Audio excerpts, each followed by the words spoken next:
He invited his ex-wife to humiliate her, but she came in a Rolls-Royce with sons. Ethan wanted to shame his ex-wife by inviting her to his big wedding. He thought this wedding would be his triumph, his chance to erase the past. But when the black Rolls-Royce arrived, silence swept the hall. Hannah stepped out like a queen, two little boys clinging to her hands. Ethan's breath caught, Vanessa's eyes burned, and every guest felt the tension crack like glass. The woman he cast aside now stood with living proof of his lies. What would you have done in his place? Welcome to Emotional Echoes, a channel where emotions come alive and every story leaves a lasting echo in your heart. Now let me tell you this story. Stay with my video till the very end and let me know where you're watching from so I can see how far this story spreads. The night was bitterly cold in New York and snow fell in heavy silence across the city. Outside a grand mansion, Hannah stood trembling, her hands clutching a worn suitcase, her tears mixing with the icy flakes that melted on her cheeks. Inside the house, Ethan's voice thundered through the walls, a voice filled with fury and disdain that shattered the quiet of the night. 7 years, Hannah, he shouted. 7 years of waiting, and you still could not give me a child. You are nothing but a burden. From tomorrow, I do not want to see you under this roof again. The sound of his words carried out into the cold air, echoing in her ears. Rebecca, his mother, stood behind him, her face sharp and unyielding. She did not hesitate to add her venom. My son needs a real family, not a hollow shadow standing in his house. Each word cut into Hannah like a blade, reminding her of the years of judgment she had endured under this roof. She wanted to speak, to defend herself, but her throat tightened with grief and fear. Hannah's voice finally broke through the storm. Ethan, have you forgotten everything? I gave you my youth. I stood by you when you had nothing. I prayed every night for a miracle. Her plea was desperate, filled with pain, but Ethan's face remained stone cold. He grabbed a folded paper from the table and hurled it at her feet. Prayer will not give me a son. You are only a weight dragging me down. Get out. The paper on the floor was the divorce document. Hannah's hands shook as she bent down to pick it up, her eyes swimming with tears she could not hold back anymore. Her body collapsed for a moment, her knees weak, but she forced herself to stand. For one last time, she begged, voice breaking apart.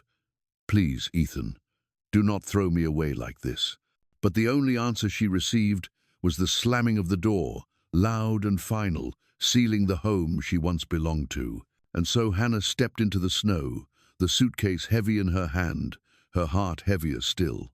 Each step away from that house felt like leaving behind every memory, every hope, every vow. The night swallowed her, cold and merciless, as she whispered into the wind that she had lost everything. Years before that winter night, Ethan and Hannah had once been the couple everyone envied. They met in college, shared late nights filled with dreams, and built a life in New York that seemed untouchable.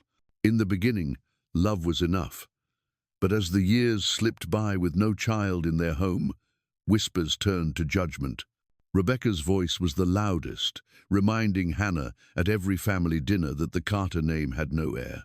One evening, they sat at the long dining table, silverware clinking against fine china. Rebecca leaned forward, her eyes fixed on Hannah. Still no news? She asked coldly, slicing into her steak as if it were Hannah's dignity. Ethan's silence spoke louder than any defense.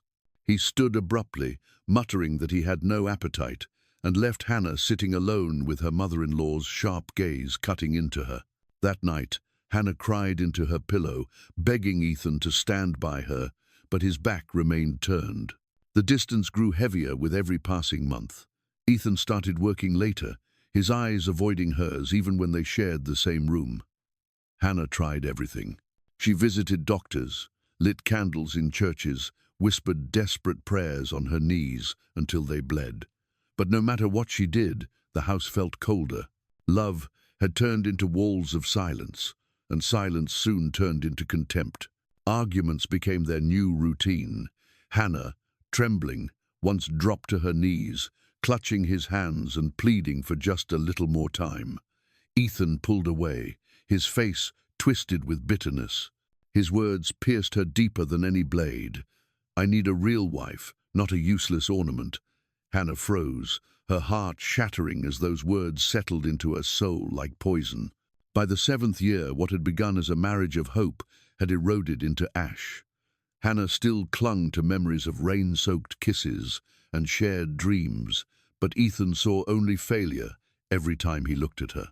And in the silence of their home, broken only by accusations and tears, the love they once celebrated had withered into nothing more than blame. That night, Hannah had nowhere else to go, so she dragged her suitcase through the snow until she reached Amelia's small apartment. The moment her friend opened the door, Hannah collapsed into her arms, shaking with sobs she could no longer control. Words spilled out between broken breaths, telling how Ethan called her a burden, how Rebecca stood by and watched, and how she was thrown away like nothing. Amelia pulled her inside and held her tightly, whispering that no woman deserved to be treated like that. She listened in silence as Hannah repeated the same phrase, "I am useless. I destroyed my marriage." Finally, Amelia pulled back and looked her straight in the eyes. "You are not the problem. We are going to find out the truth. Tomorrow, I am taking you to a doctor." The next day was heavy with dread as Hannah sat in the waiting room, her hands cold and trembling. For years she believed she was broken. For years she carried shame that hollowed her from the inside. When the doctor returned with the results, his words fell softly but struck like thunder. "Everything looks normal. Your body is healthy. There is no issue stopping you from being a mother." Hannah stared in shock, her lips parting without sound, and then tears burst from her eyes. She pressed her face into her hands and whispered the words that had lived inside her for too long. "I blamed myself for 7 years, only to find out I was never the problem." Amelia wrapped her arms around her, anger and relief mixing in her voice. "He made you carry his fault, but now you know the truth." For the first time in years, Hannah felt a small flicker of light. Her heart was still broken, her future uncertain, but the crushing weight of guilt had been lifted. Amelia's steady voice carried her forward, promising that pain was not the end of the story. And deep inside, Hannah began to believe that maybe healing was still possible. Weeks passed, and the heaviness in Hannah's chest slowly gave way to determination.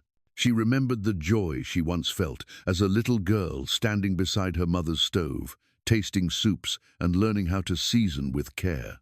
With Amelia's encouragement, she rented a small corner on a busy street and set up a modest food stand. Each morning she cooked rice, stews, and sandwiches, her hands moving with the memory of love she thought she had lost. The first customers came hesitantly, but soon the line grew longer. One afternoon, a tall man in a tailored coat stopped by, drawn by the scent that filled the air. He introduced himself as Michael Reynolds, a name Hannah recognized instantly. He was known across the city as the owner of a chain of high-end restaurants, a man who had everything she thought was out of reach. Michael tasted a spoonful of her stew, and his face softened with surprise. "This feels like home," he said gently. "It tastes like family, not business." Hannah blinked, unsure if she had heard correctly. She expected polite compliments, not words that carried such warmth. Michael looked at her stall, at the careful way she served each plate, and then at her. "I want to work with you," he continued. "Not because of profit, but because you bring something rare to food." Hannah's heart raced with doubt. She shook her head, whispering that she was just a woman, trying to start over, nothing more. But Michael only smiled, his voice calm and steady. "I do not invest only in dishes. I invest in people, and I see someone who has more strength than she realizes." Those words sank deep into Hannah's spirit, stirring a feeling she had not felt in years. For the first time since her world had crumbled, she saw a door opening before her.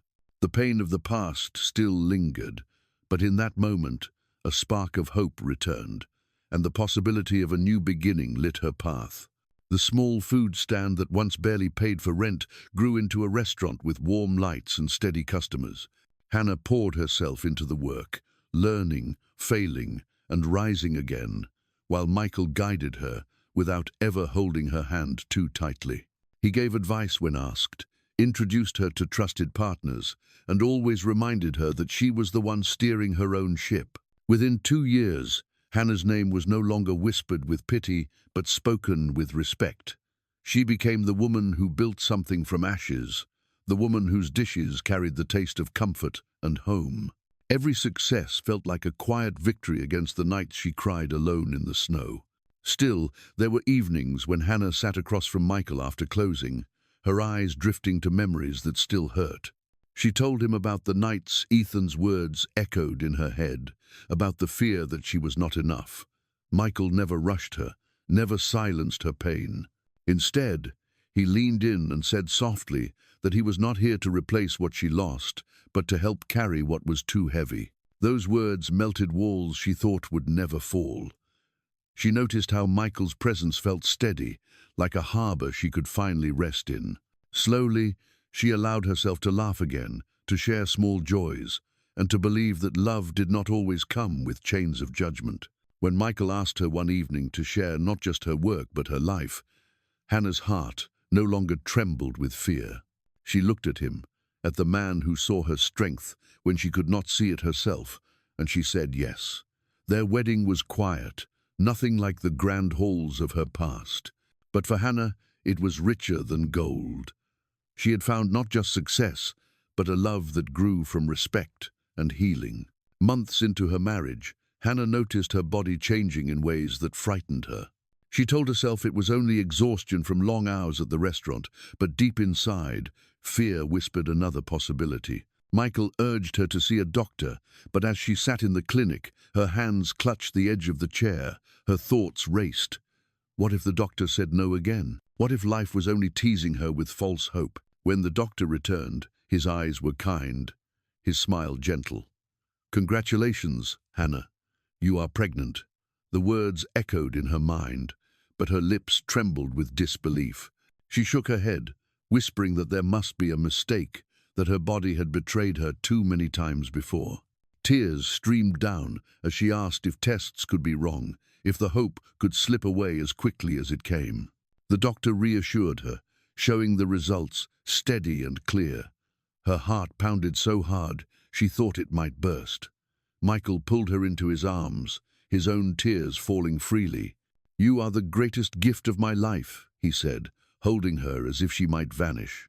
Weeks later, during a scan, the nurse suddenly paused and gasped. "There are 2 heartbeats." Hannah's breath caught, her eyes wide as she sat up. Twins. The impossible had not only happened, but doubled. Michael dropped to his knees, laughing and crying at once, gripping her hand like it was his only anchor. On the day the babies came, the room filled with the cries Hannah thought she would never hear.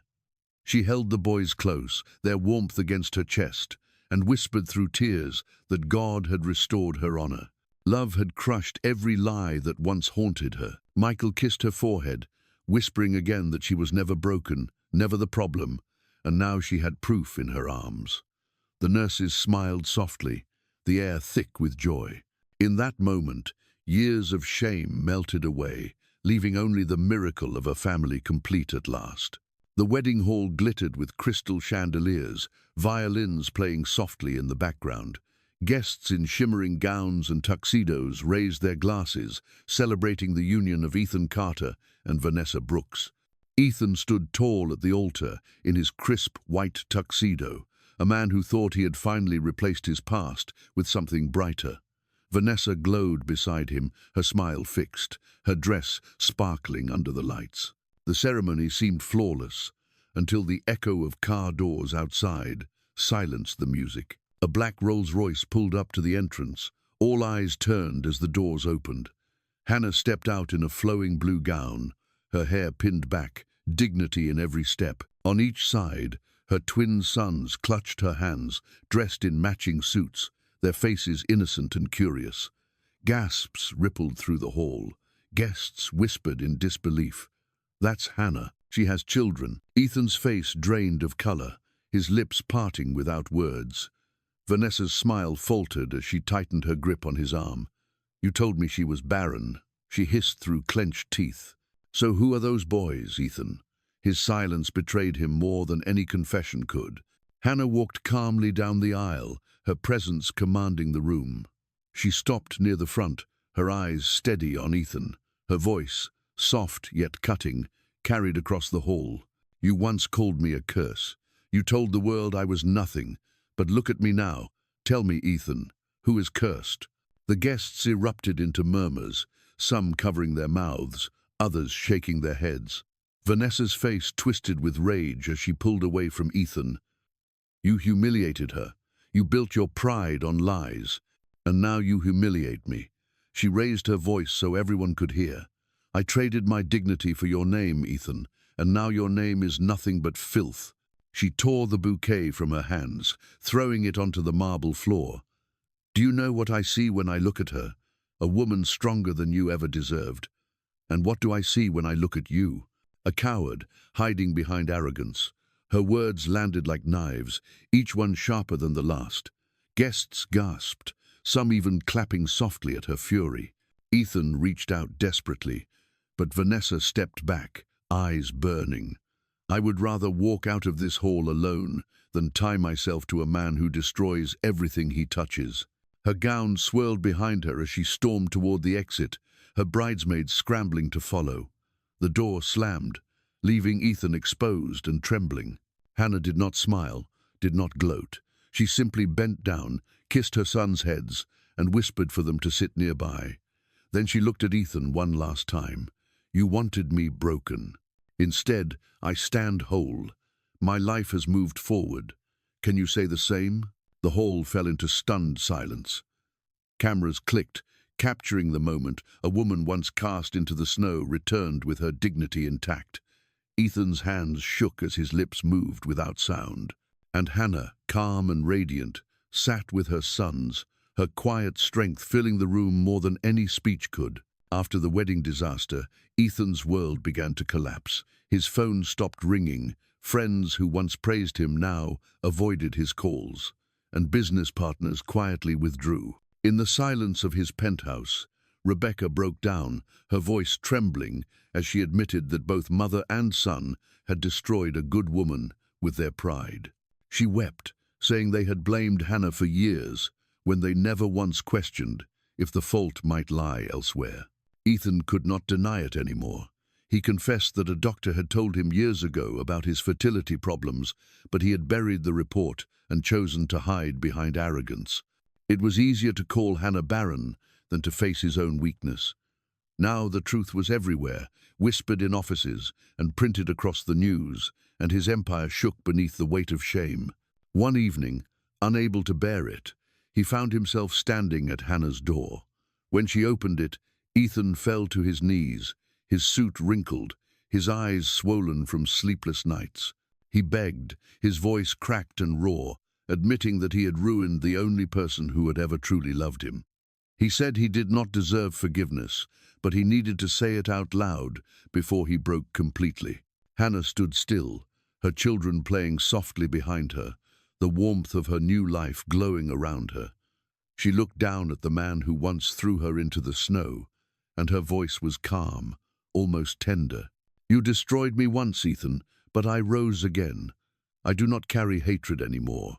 She told him that forgiveness was possible, but forgiveness was not the same as returning to the past.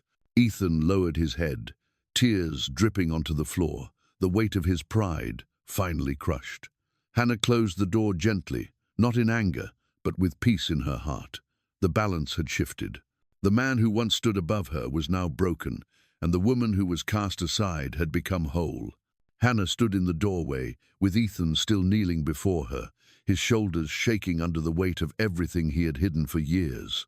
She looked at him, not with anger, but with the calmness of someone who had already walked through the fire and survived.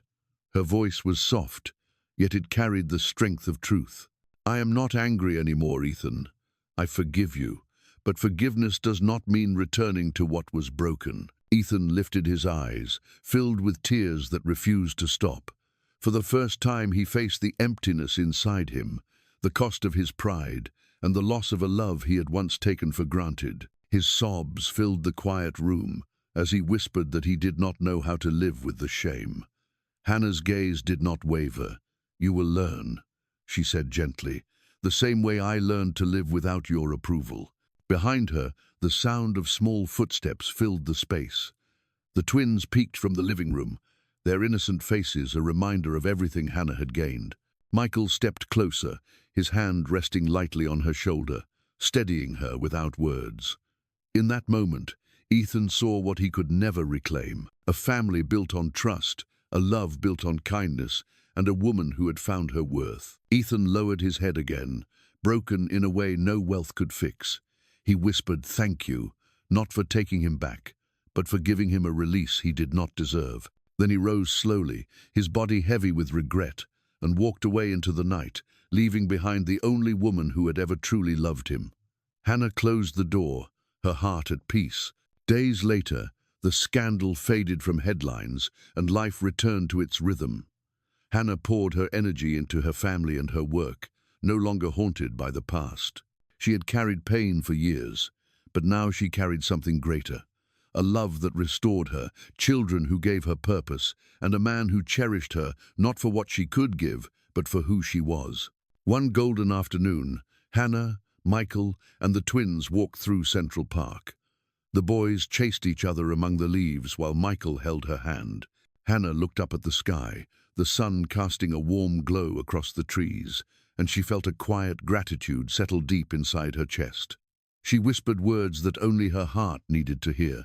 Sometimes the greatest loss opens the way to the greatest gift, and no one has the right to define your worth but you. From the cold night Hannah was cast into the snow, to the day she walked into the light with love, children, and dignity, her journey shows how pain can be turned into purpose. It reminds us that true family is built on compassion, not pressure, and that love rooted in respect always heals deeper wounds. Stories like this are not just about one woman, they speak to all of us. If this story touched you, share your feelings below, subscribe, like, and share emotional echoes. Thanks for listening.